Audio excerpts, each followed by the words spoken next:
Danse et compagnie crée son premier spectacle de dimension événementielle, le Chemin de Lumière.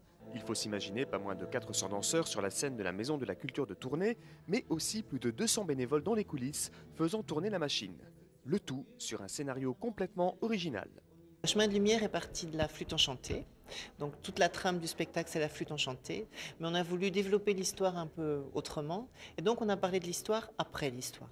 Ça commence avec la mort du héros principal, donc Tamino, et sa veuve se rappelle le cheminement de leur vie jusqu'à ce point ultime de la mort.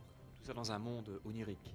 Oui, tout à fait. C'est très abstrait. Il y a vraiment, le public peut vraiment voyager à travers le spectacle. Et il y a l'histoire qui peut être toute simple avec le prince, la princesse, la reine, le roi. Et puis à côté de ça, il y a vraiment toutes les complexités humaines et tous les jeux de relations entre une personne et une autre qui se développent. Il y a plusieurs dimensions, on peut dire, au spectacle. Oui, moi je dirais que dans ce spectacle, il y a au moins 6 lectures différentes possibles.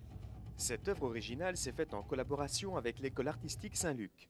Sur base de leur propre création, les élèves ont monté les décors et les accessoires. Quand on vous propose ce genre de projet, est-ce que vous sautez dessus ou est-ce que vous êtes plus frileux?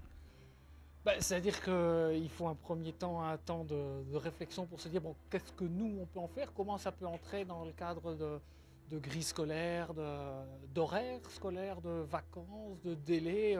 Il faut mettre ça en forme. Mais je pense qu'assez rapidement, les professeurs à qui j'en ai parlé ont manifesté suffisamment d'enthousiasme pour se dire bon allez, on y va, on fonce et on essaie d'aller jusqu'au bout, quoi. Et quelles ont été les réactions des élèves?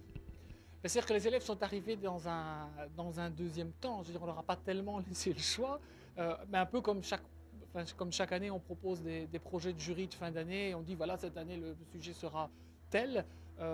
Disons que l'enthousiasme est venu assez vite dans le sens où Xavier est venu leur présenter d'anciennes chorégraphies, expliquer exactement ce que c'était un objet de scène, qu'est-ce qu'on attendait d'une affiche. Et puis ce qui est intéressant pour eux, c'est toute la part de créativité et de liberté qu'il leur restait. Ce n'était pas un projet imposé, il y a juste le thème et le canevas général qui était donné, mais à l'intérieur de ce canevas, tout était possible, quoi.